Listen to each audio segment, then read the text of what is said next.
अस्सलामुअलैकुम स्टूडेंट्स। हमने हमारा जो चैप्टर है chapter number 2 chemistry 10th class acid base and salt. Acid और बेस को हम जो है वो डिस्कस कर चुके हैं। साल्ट हम डिस्कस कर रहे थे, उनकी प्रॉपर्टीज़, और उसके अलावा हमने उनके प्रिपरेशन मेथड देखे, इनसॉल्युबल साल्ट, सॉल्युबल साल्ट के प्रिपरेशन मेथड। तो आज हमारा जो टॉपिक है टाइप्स ऑफ साल्ट, हमने जो है वो साल्ट की जो कितनी टाइप्स हैं उनको डिस्कस करना है।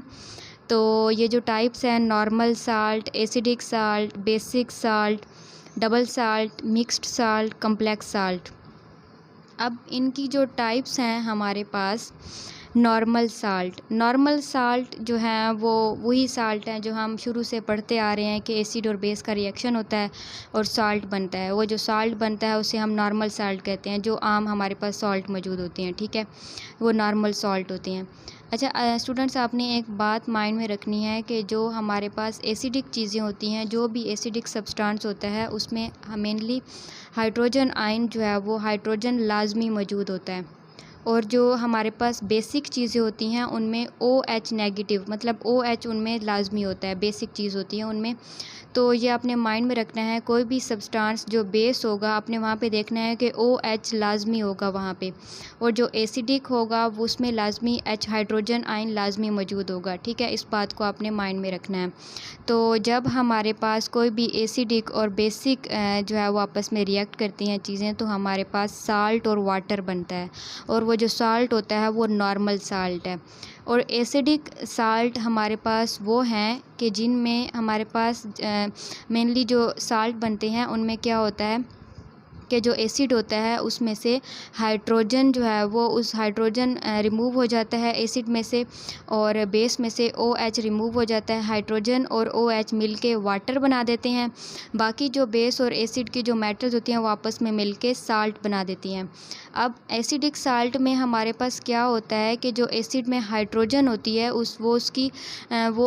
उसका जो रिमूवल होता है थोड़ा बहुत रिमूवल होता है। अगर फॉर एग्जांपल हमारे पास किसी भी एसिड में 2 हाइड्रोजन मौजूद हैं, तो एक हाइड्रोजन जो है वो रिमूव होगी, एक पीछे रह जाएगी।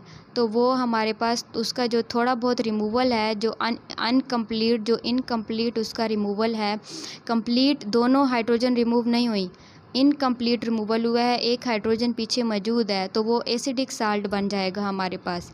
इन the same way basic salt भी बिल्कुल इसी तरह होता है कि जिसमें कंप्लीट हाइड्रोक्सल जो है वो रिमूव नहीं होता, कंप्लीटली जो है वो हमारे पास साल्ट नहीं बनता। इसको हम आगे जो है वो डिस्कस करते हैं। नॉर्मल साल्ट हैं ये हमारे पास, salt formed by total replacement जहाँ पे होती है, बिल्कुल कंप्लीट रिप्लेसमेंट हो जाती है H positive ion from acid by a positive metal. और आपने ये बात भी माइंड में रखनी है कि जो एसिड है जिसमें H पॉजिटिव है उसकी जगह पे मेटल आ जाती है। अब यहाँ पे आप HCl देखें, एसिड है, हाइड्रोजन और क्लोरीन है, तो हाइड्रोजन यहाँ से रिमूव हो जाएगा और क्लोरीन के साथ पोटाशियम आके अटैच हो जाएगा, पोटाशियम मेटल। तो ये KCl एक सॉल्ट है और वाटर का मॉलिक्यूल बन जाएगा।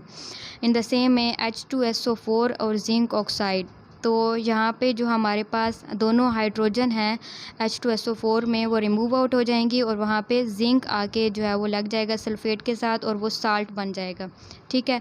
ये हमारे पास नॉर्मल साल्ट हैं जिसमें HCl है, H2SO4 है, H3PO4, phosphoric acid, HNO3, nitric acid, ये एसिड यूज़ हो रहे हैं, ये रिएक्ट कर रहे हैं बेस के साथ, और हमारे पास नॉर्मल साल्ट बन रहे हैं क्योंकि यहाँ पे कंप्लीट रिप्लेसमेंट हो रही है। कंप्लीट यहाँ पे कम्प्लीटली हाइड्रोजन जो है वो रिप्लेस होके यहाँ पे मेटल जो है वो रिप्लेस हो रही है, कंप्लीट हाइड्रोजन रिमूव आउट हो जाते हैं यहाँ पे, ठीक है। नेक्स्ट हमारे पास आप यहाँ पे देखें एसिडिक साल्ट में क्या हो रहा है कि पार्शियल रिप्लेसमेंट, पार्शियल का मतलब है कि incomplete replacement, here incomplete replacement takes place. Here क्या हो रहा है यहाँ पे कि यहाँ पे जो H2SO4 है, H2SO4 ये जो सल्फ्यूरिक एसिड है, तो यहाँ पे 2 हाइड्रोजन हैं। अब इन 2 हाइड्रोजन को रिमूव होना चाहिए, लेकिन यहाँ पे KHSO4, आप यहाँ पे जो राइट साइड पे देखें KHSO4 बना है, ये वाला साल्ट, इसमें हाइड्रोजन मौजूद है, थोड़ी बहुत हाइड्रोजन इसमें यहाँ पे मौजूद है। दोनों हाइड्रोजन रिप्लेस नहीं हुई, एक हाइड्रोजन रिप्लेस हुई है लेकिन एक पीछे रह गई है, तो ये हमारे पास एसिडिक साल्ट होगा। अब यहाँ पे H3PO4 देखें, 3 हाइड्रोजन हैं जिसमें से एक हाइड्रोजन जो है वो रिमूव हुई है और 2 पीछे मौजूद हैं। थोड़ी बहुत रिप्लेसमेंट हुई है, इनकम्प्लीट जो है वो रिमूवल हुआ है, बाकी 2 हाइड्रोजन मौजूद हैं, तो ये एसिडिक साल्ट हमारे पास है। बिल्कुल सेम वे जो हमारे पास ये जो एसिडिक साल्ट हैं, एसिडिक हम इस वजह से कहते हैं क्योंकि एसिडिटी थोड़ी सी रह जाती है। साल्ट हमारे पास वो होता है, आपने ये बात भी माइंड में रखनी है कि साल्ट वो चीज़ होती है जो कि ना एसिडिक होती है ना बेसिक होती है, न्यूट्रलाइज्ड होती है। एसिडिक और ना होती है ना बेसिक होती है। जब एसिड और बेस आपस में रिएक्ट करते हैं तो हमारे पास साल्ट बनता है, न्यूट्रल स्पीशी बनती है। तो यहाँ पे आप देखें कि सल्फ्यूरिक एसिड जब रिएक्ट कर रहा है किसी भी बेस के साथ, तो कोई ना कोई हाइड्रोजन जो है पीछे रह जाता है जो साल्ट को एसिडिक बना देता है। एसिडिक साल्ट हमारे पास बन जाते हैं। तो कंप्लीट रिप्लेसमेंट नहीं होती, कंप्लीट रिमूवल ऑफ हाइड्रोजन नहीं होता, कुछ हाइड्रोजन पीछे रह जाते हैं, तो ये एसिडिक साल्ट है। तो इन एसिडिक साल्ट को हम बेस के साथ दोबारा जो है वो रिएक्ट करवा के नॉर्मल साल्ट बना सकते हैं। जो पीछे हाइड्रोजन रह गई हैं उनको रिप्लेस करवा लेते हैं। कैसे कि HSO4 है जो एसिडिक साल्ट है, इसका हम दोबारा बेस के साथ रिएक्शन करवाएंगे तो हमारे पास जो नॉर्मल साल्ट है K2SO4 वो बन जाएगा। ये नॉर्मल साल्ट है, इसमें हाइड्रोजन नहीं है, ये एसिडिक नहीं है, नॉर्मल साल्ट हमारे पास बन जाएंगे। ठीक है। नेक्स्ट हमारे पास बेसिक साल्ट हैं, बिल्कुल सेम एसिडिक साल्ट की बजाय यहाँ पे हमारे पास कोई भी बेस पॉलीहाइड्रोक्सी बेस होनी चाहिए। अगर हम जो है वो ऐसी बेस यूज़ करें जिसमें एक OH होगा तो वो हमारे पास बेसिक नहीं बनाएगा। क्यों? क्योंकि अगर पीछे आप देखें एसिडिक साल्ट में हमारे पास जो एसिड हमने यूज़ किए हुए हैं इसमें या तो 2 हाइड्रोजन हैं या तो 3 हाइड्रोजन हैं। अगर हम यहाँ पे HCl यूज़ करें जिसमें 1 हाइड्रोजन है तो वो नॉर्मल साल्ट बना देगा, क्योंकि हाइड्रोजन तो एक दफ़ा रिप्लेस हो जाएगा, पीछे तो कुछ नहीं रहेगा। यहाँ पे जब 2 हाइड्रोजन होती हैं या 3 हाइड्रोजन होती हैं तो जब वो बेस के साथ रिएक्ट करती हैं तो पीछे कुछ ना कुछ हाइड्रोजन रह जाती हैं, तो वो एसिडिक साल्ट बनाती हैं। बिल्कुल सेम वे बेसिक साल्ट में भी हम पॉलीहाइड्रोक्सी का मतलब है कि एक से ज़्यादा OH ग्रुप मौजूद होते हैं। अब यहाँ पे एलुमिनियम के साथ 3 OH हैं, लेड के साथ 2 OH हैं, जिंक के साथ 2 OH हैं। तो इन OH का जो रिप्लेसमेंट है इनको अब हमने रिमूव करना है साल्ट में से। साल्ट बनाने के लिए इनको अब रिमूव करना है। अगर ये कंप्लीट रिमूव हो गए तो हमारे पास नॉर्मल जो है वो साल्ट बनेगा। लेकिन बेसिक साल्ट हम इस वजह से कहते हैं क्योंकि कुछ ना कुछ OH पीछे रह जाते हैं। अब यहाँ पे एलुमिनियम के साथ जो 3 हाइड्रोक्सिल ग्रुप हैं तो इनमें से एक तो रिमूव हो जाता है, बाकी 2 पीछे रह जाते हैं। ठीक है। तो ये हमारे पास बेसिक साल्ट होंगे। तो बेसिक साल्ट में आप देखेंगे हमेशा जो बेसिक साल्ट होंगे उनमें हाइड्रोक्सिल ग्रुप लाजमी होगा और जो एसिडिक साल्ट होंगे उनमें हाइड्रोजन जो है वो लाजमी होगा। ठीक है। अब इन बेसिक साल्ट को हम जो है वो नॉर्मल एसिड के साथ रिएक्ट करेंगे, नॉर्मल साल्ट बनाएंगे। अब ये जो एलुमिनियम है इसके साथ 2 हाइड्रोक्सिल हैं, हम इसको 2 दफ़ा HCl के साथ रिएक्ट करेंगे। एक दफ़ा OH रिमूव होगा, फिर हम दूसरा OH रिमूव करेंगे, दोबारा HCl के साथ रिएक्ट करेंगे तो फिर हमारे पास एलुमिनियम क्लोराइड बनेगा AlCl3। बिल्कुल सेम वे लेड हमारे पास है, इसमें इसको हम रिएक्ट करवाएंगे तो ये हमारे पास हम इनको नॉर्मल साल्ट बनवाने के लिए इनका हम दोबारा रिएक्शन करवाएंगे। पहले जो हमने रिएक्ट करवाया था तो थोड़ी बहुत रिप्लेसमेंट हुई थी, अभी हमारे पास बेसिक साल्ट के अंदर थोड़ा बहुत OH मौजूद है तो उसको हमने रिप्लेस करवाना है, तो हम इनका रिएक्शन दोबारा करवाएंगे। तो आपने ये बात माइंड में रखनी है कि ये जो एसिडिक साल्ट हैं तो उसमें हाइड्रोजन आयन लाजमी होगा और जो बेसिक साल्ट हैं वहाँ पे OH जो है वो लाजमी मौजूद होगा, क्योंकि वहाँ पे जो OH और जो नॉर्मल साल्ट में आप देखें वहाँ पे ना OH है और ना हाइड्रोजन होगा, उसमें कंप्लीट रिप्लेसमेंट हो जाती है, कंप्लीट रिमूवल हो जाता है। नेक्स्ट है हमारे पास डबल साल्ट। डबल साल्ट में हम क्या करते हैं, हम 2 साल्ट लेते हैं, 2 किस्म के साल्ट लेते हैं, उनका हम सैचुरेटेड सॉल्यूशन बनाते हैं। सैचुरेटेड सॉल्यूशन का आप इस तरह एग्जांपल ले लें कि आप जो है वो पानी में चीनी को मतलब उसको जो है वो मिक्स करते जाएं, चीनी को जो है वो हल करते जाएं। तो एक टाइम आएगा जब जो है वो चीनी पानी के अंदर जो है वो डिज़ोल्व नहीं होगी, बिल्कुल नहीं होगी। फिर आप उसको हीट करके चीनी को डिज़ोल्व करेंगे पानी के अंदर। उसको ज़बरदस्ती सारी चीनी जब पानी के अंदर डिज़ोल्व कर लेंगे हीट करके, बिल्कुल वाटर जो है वो सैचुरेट हो जाएगा।